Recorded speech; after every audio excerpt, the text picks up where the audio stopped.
আসসালামু আলাইকুম। আওয়ামী লীগ যে ফিরবে এটা শতভাগ নিশ্চিত। বর্তমান পরিস্থিতিতে দেইখা শুধু এইটাই মনে হইতেছে যে কবে ফিরবে, কখন ফিরবে, কত সময় লাগতে পারে এইটা।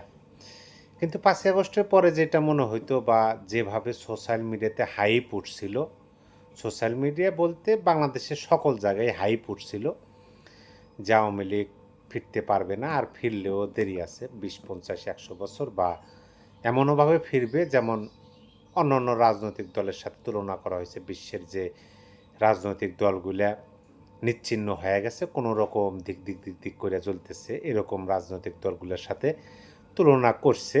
আমরা শুনছি তখন বিভিন্ন রাজনৈতিক বিশ্লেষক, তারপরে রাজনীতিবিদ এবং সোশ্যাল মিডিয়া বিভিন্ন জায়গা থেকে এরকম কথা শুনছি। যারা আওয়ামী লীগের কর্মী নেতা বা আওয়ামী লীগের যারা ডাই হার্ড সমর্থক, তারা তো হতাশ যে হাইরে যদি ৫০ বছর পরে আওয়ামী লীগ ফিরে তাহলে তো আমার জীবনে দেখতেই পারবো না। কিন্তু ঘটনার পরিক্রমায়, সময়ের চাহিদায় দীর্ঘ ১০ মাস পরে এসে এটা এখন শতভাগ নিশ্চিত যে আওয়ামী লীগ ফিরবে। এখন সময় যে কখন ফিরবে, ১ মাস পরে, ১০ দিন পরে, ৬ মাস পরে, না ১ বছর পরে, না ২ বছর পরে, এরকম। কিন্তু ফিরবে এবং জোরালোভাবে, খুবই শক্তিশালীভাবে ফিরবে, এটা নিয়েও কথা হইতেছে সোশ্যাল মিডিয়াতে, আমরা সবাই দেখছি। যাই হোক, যেটা বলার জন্য ক্যামেরার সামনে আসলাম সেটা হলো আওয়ামী লীগ তো ফিরবেই। আর যদি আওয়ামী লীগ যদি না আওয়ামী লীগ যখন ফিরবে তখন আওয়ামী লীগের বিরুদ্ধে আন্দোলনে যারা প্রোফাইল লাল করছিলেন তাদের কি হবে? এইটা ব্যাপকভাবে কিন্তু ভাইরাল হয়েছিল কয়েকদিন আগে। একজন বিশিষ্ট রাজনীতিবিদ, তার নাম হচ্ছে ব্যারিস্টার আন্দালিব রহমান পার্থ, তিনি বলছিলেন যে যারা নিজেদের মধ্যে গণ্ডগোল, নিজেদের মধ্যে ভেদাভেদ এরকম তিনি হয়তো বা খেয়াল করছিলেন, তাদের উদ্দেশ্যে বললেন যে আওয়ামী লীগ ফিরলে যারা প্রোফাইল লাল করছিল তাদের পিছনেও লাল করে দেবে। এরকমই একটা কথা বলছিলেন, যেটা ব্যাপকভাবে ভাইরাল হচ্ছিল, আমরা সবাই শুনছি, দেখছি। সেই বক্তব্যটা শুনে যে আমি সেরকম অবাক হওয়া, ওরকম অবাক হই নাই, কারণ এরকম কথা তো ৫ই আগস্টের পর থেকে চলে আসতেছে যে আওয়ামী লীগ ভয়ঙ্করভাবে ফিরবে, মানে আওয়ামী লীগের ভিলেন হিসাবে পরিচয় করে দেয় ১ নাম্বার, আর ২ নাম্বার হচ্ছে জুজুর ভয় দেখিয়ে নিজেদের কাছে রাখা। যখনই লক্ষ্য করা যায় যে একটু বিভেদের সৃষ্টি হচ্ছে, একটু নিজেদের মধ্যে মতনৈক্য, মতামতের পার্থক্য দৃশ্যমান হচ্ছে, একটু দূরত্ব সৃষ্টি হচ্ছে, তখনই আওয়ামী লীগের ভয়টা নিয়ে আসা হয়। আমি একটা ভিডিও অবশ্য দিছিলাম আমার এই ইউটিউব চ্যানেলেই, যে সকল পরিস্থিতি দেখা, মানে ৫ই আগস্টের পরে আমি এরকম একটা ভিডিও দিছিলাম যে সকল পরিস্থিতি দেখা মনে হইতেছে যে আওয়ামী লীগ বোধহয় একাই ১০০। সেরকমই কিন্তু, যে আপনি ভাবেন যে একটা দেশের অনেকগুলো রাজনৈতিক দল আছে, সেই রাজনৈতিক দলগুলোর মধ্যে একটা রাজনৈতিক দল একদিকে, আর সমস্ত রাজনৈতিক দল সেই একদিকের রাজনৈতিক দলের বিরুদ্ধে অপর দিকে দাঁড়িয়ে আছে। সেরকমই কিন্তু হয়েছে ৫ই আগস্টে, আমরা দেখছি। অতীতে এরকম হয়েছে, আমরা শুনি বা ইতিহাস ঘাটলে আমরা পাই ৪৭ থেকে ৭১, এই দীর্ঘ ২৩ বছর আওয়ামী লীগ একাই লড়াই সংগ্রাম করছে। তখনও জামাত ইসলাম ছিল, কিন্তু জামাত পাকিস্তানি হানাদার বাহিনীদের পক্ষে কাজ করছে। সেটা তো আমরা দেখি নাই, কিন্তু এই ২০২৪ সালের যে আওয়ামী লীগের পরাজয়, সেইটা আমরা দেখা মনে হলো যে আওয়ামী লীগ একাই ১০০। এখন যখন আওয়ামী লীগ পরাজিত হলো, আওয়ামী লীগ যখন পরাজয় বরণ করলো, তারপরে আওয়ামী লীগ যেন ফিরে না আসতে পারে, সেজন্য কিন্তু সরকারের পক্ষ থেকে সর্বোচ্চ শক্তি প্রয়োগ করা হয়েছিল এবং এখনও সেটা অব্যাহত আছে। সেটা কি? যে একটা রাজনৈতিক দলকে নিঃশেষ করা বা রাজনৈতিক ময়দানে উঠে দাঁড়াতে না দেওয়া, এটার জন্য সর্বোচ্চ যে ক্ষমতাটা প্রয়োগ করা হয় সেটা কি? সেটা হলো রাষ্ট্রযন্ত্রকে ব্যবহার করা। আর রাষ্ট্রযন্ত্রকে ব্যবহার করতে হলে কি করতে হবে? এই রাজনৈতিক দলকে নিষিদ্ধ করতে হবে আইন অনুযায়ী। সেটা কিন্তু এই সরকার অলরেডি করছে। অর্থাৎ এই সরকারের পক্ষ থেকে সর্বোচ্চ পদক্ষেপ আওয়ামী লীগের বিরুদ্ধে নেওয়া হয়ে গেছে, আর এর চেয়ে বড় পদক্ষেপ আর কিছু নাই। কর্মকাণ্ড নিষিদ্ধ, নিবন্ধন স্থগিত, আর কি আছে? যদিও নির্বাচন কমিশন গত পরশুদিন, আমি আজকে ভিডিও করতেছি জুলাইয়ের 11 তারিখ, সম্ভবত গত 9 জুলাই তারা মার্কা, নির্বাচনের যে মার্কা, সেই মার্কাগুলো প্রকাশ করছে। সেই মার্কার মধ্যে আওয়ামী লীগের প্রতীকও আছে। জানি না নির্বাচনে অংশগ্রহণ করতে দেবে কিনা, কিন্তু আছে। এখন আওয়ামী লীগ তো ফিরবেই, কারণ সর্বোচ্চ কিছু মোকাবেলা করে আওয়ামী লীগ কিন্তু এখনও 5ই আগস্টে পরাজয় বরণ করার পরে এখনও কিন্তু আওয়ামী লীগ তাদের লড়াই সংগ্রাম চালিয়ে যাচ্ছে, যেভাবেই হোক, বিদেশের মাটিতে হোক, দেশে আপনার সোশ্যাল মিডিয়াতে হোক, যেভাবেই হোক তারা লড়াই সংগ্রাম করতেছে। মাঝে মাঝে ঝটিকা মিছিলও দেখা যায়, এবং যখন বের হয় বাংলাদেশের বিভিন্ন অঞ্চলে আমরা দেখি সোশ্যাল মিডিয়াতে যে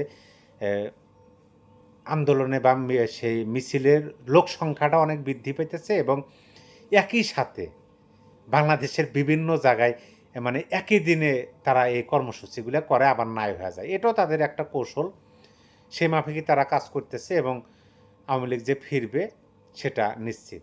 এখন আসেন প্রোফাইল লাল করা বিষয়। যখন এই বিষয়টা উঠল যে আওয়ামী লীগ ফিরলে প্রোফাইল যারা লাল করছিলেন তাদের খবর আছে, তখন আমি ব্যক্তিগতভাবে একটু অনুপ্রাণিত হইলাম।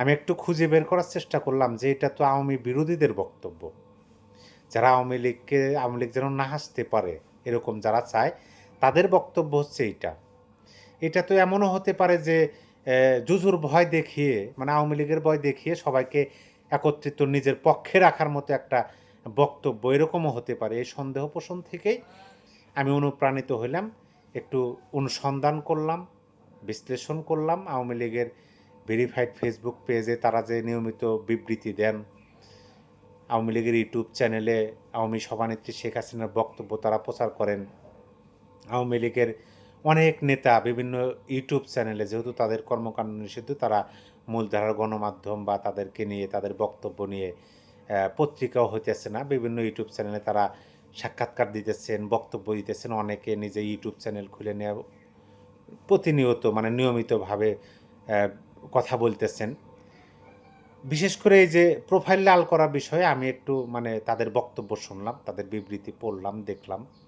দেখে আমার কাছে এটাই মনে হলো, তারা স্পষ্টতই বলতেছে, যেমন ধরেন এখন বর্তমান সময় কিন্তু অনেকে যারা এই সমন্বয়কদের মধ্যে ছিলেন, সামনের সারিতে ছিলেন, সরকারের নিয়োগকর্তাদের মধ্যে ছিলেন, এমনকি এই যে বৈছা অর্থাৎ বৈষম্য বিরোধী ছাত্র আন্দোলন সংগঠন থেকেও কিন্তু অনেকেই নিজেরাই স্বইচ্ছায় সরে আসতেছে।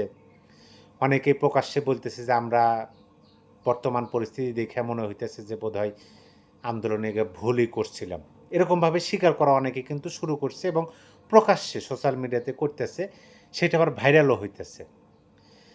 এখন আওয়ামী লীগ বলতেছে যারা নিজেদের ভুল বুঝতে পারছে যে আমরা ভুল করছিলাম, সেখানে তো আর কিছু করার নাই, কিন্তু এখানে একটা বিষয় করার আছে, সেটা হলো যে এই ভুলকে আমাদের শক্তি হিসাবে তুলে ধরতে হবে।